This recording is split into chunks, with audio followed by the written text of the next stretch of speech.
Genesis chapter 28. So Isaac called for Jacob and blessed him. Then he commanded him, "Do not marry a Canaanite woman. Go at once to Paddan Aram, to the house of your mother's father Bethuel. Take a wife for yourself there from among the daughters of Laban, your mother's brother. May God Almighty bless you and make you fruitful and increase your numbers, until you become a community of peoples.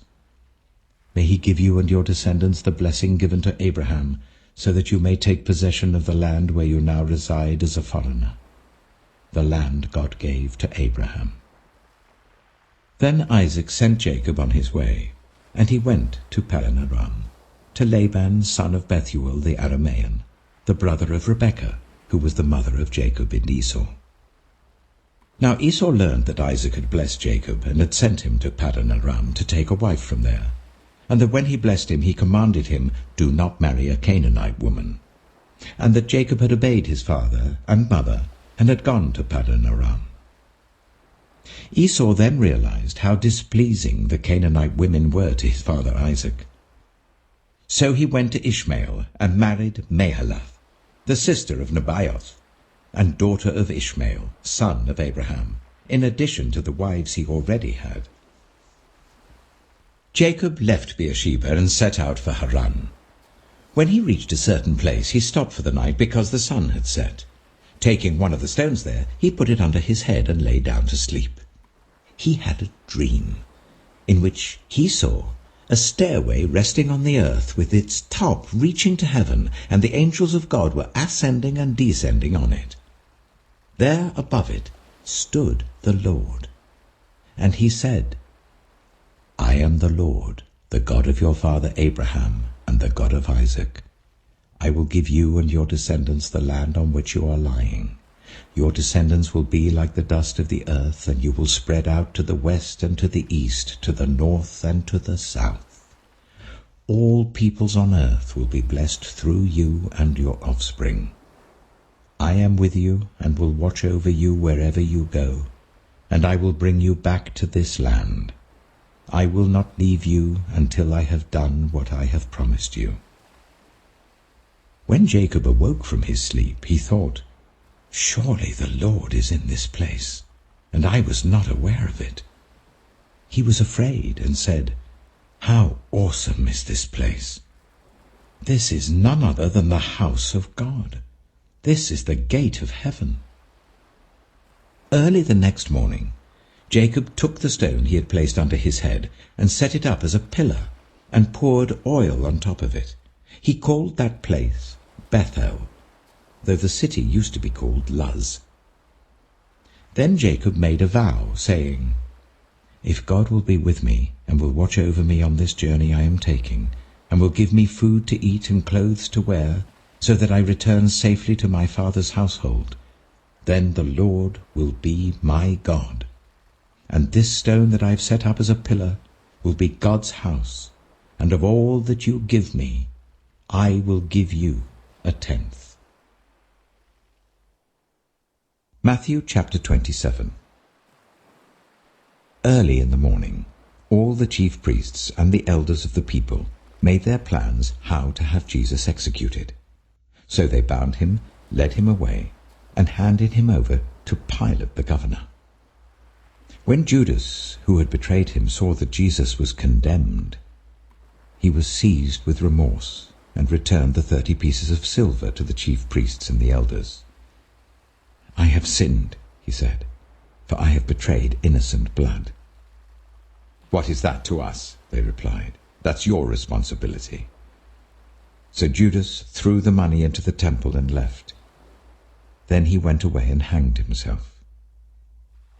The chief priests picked up the coins and said, "It is against the law to put this into the treasury, since it is blood money." So they decided to use the money to buy the potter's field as a burial place for foreigners. That is why it's been called the Field of Blood to this day. Then what was spoken by Jeremiah the prophet was fulfilled. They took the 30 pieces of silver, the price set on him by the people of Israel, and they used them to buy the potter's field as the Lord commanded me. Meanwhile, Jesus stood before the governor, and the governor asked him, "Are you the king of the Jews?" "You have said so," Jesus replied. When he was accused by the chief priests and the elders, he gave no answer. Then Pilate asked him, "Don't you hear the testimony they're bringing against you?" But Jesus made no reply, not even to a single charge, to the great amazement of the governor. Now it was the governor's custom at the festival to release a prisoner chosen by the crowd. At that time they had a well-known prisoner whose name was Jesus Barabbas. So when the crowd had gathered, Pilate asked them, "Which one do you want me to release to you, Jesus Barabbas or Jesus who is called the Messiah?" For he knew it was out of self-interest that they had handed Jesus over to him. While Pilate was sitting on the judge's seat, his wife sent him this message: "Don't have anything to do with that innocent man, for I have suffered a great deal today in a dream because of him." But the chief priests and the elders persuaded the crowd to ask for Barabbas and to have Jesus executed. "Which of the two do you want me to release to you?" asked the governor. "Barabbas," they answered. "What shall I do then with Jesus who is called the Messiah?" Pilate asked. They all answered, "Crucify him." "Why? What crime has he committed?" asked Pilate. But they shouted all the louder, "Crucify him!" When Pilate saw that he was getting nowhere, but that instead an uproar was starting, he took water and washed his hands in front of the crowd. "I am innocent of this man's blood," he said. "It is your responsibility." All the people answered, "His blood is on us and on our children." Then he released Barabbas to them, but he had Jesus flogged and handed him over to be crucified. Then the governor's soldiers took Jesus into the praetorium and gathered the whole company of soldiers round him. They stripped him and put a scarlet robe on him, and then twisted together a crown of thorns and set it on his head. They put a staff in his right hand. Then they knelt in front of him and mocked him. "Hail, King of the Jews!" they said. They spat on him and took the staff and struck him on the head again and again. After they had mocked him, they took off the robe and put his own clothes on him. Then they led him away to crucify him. As they were going out, they met a man from Cyrene named Simon, and they forced him to carry the cross. They came to a place called Golgotha, which means the place of the skull. There they offered Jesus wine to drink mixed with gall, but after tasting it he refused to drink it. When they had crucified him, they divided up his clothes by casting lots, and sitting down they kept watch over him there. Above his head they placed the written charge against him: "This is Jesus, the King of the Jews." 2 rebels were crucified with him, one on his right and one on his left. Those who passed by hurled insults at him, shaking their heads and saying, "You who are going to destroy the temple and build it in 3 days, save yourself. Come down from the cross if you are the Son of God." In the same way the chief priests, the teachers of the law, and the elders mocked him. "He saved others," they said, "but he can't save himself. He's the King of Israel. Let him come down now from the cross, and we will believe in him. He trusts in God. Let God rescue him now, if he wants him. For he said, 'I am the Son of God.'" In the same way the rebels who were crucified with him also heaped insults on him.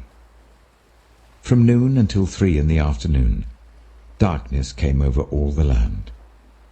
About 3 in the afternoon, Jesus cried out in a loud voice, "Eli, Eli, lama sabachthani," which means, my God,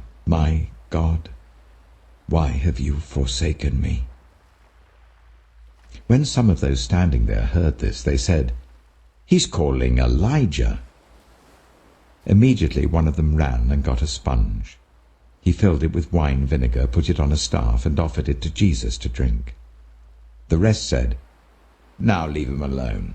Let's see if Elijah comes to save him."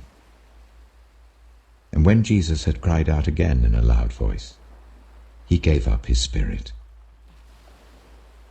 At that moment, the curtain of the temple was torn in two from top to bottom. The earth shook, the rocks split, and the tombs broke open.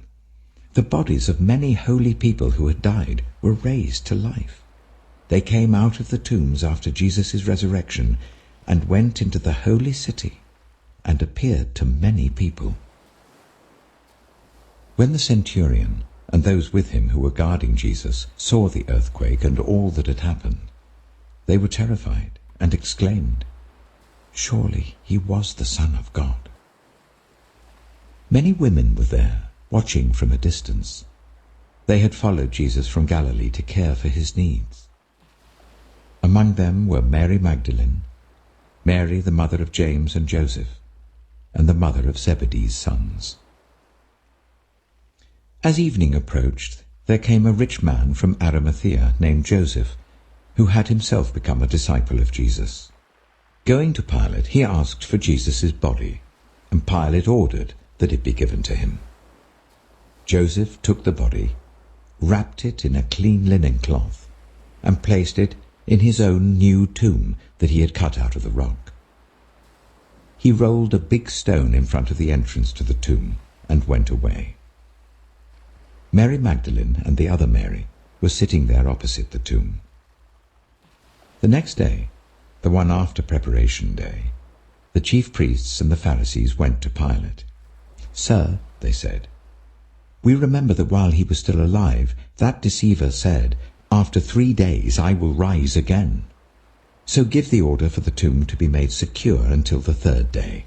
Otherwise his disciples may come and steal the body and tell the people that he has been raised from the dead. This last deception will be worse than the first." "Take a guard," Pilate answered. "Go, make the tomb as secure as you know how." So they went and made the tomb secure by putting a seal on the stone and posting the guard.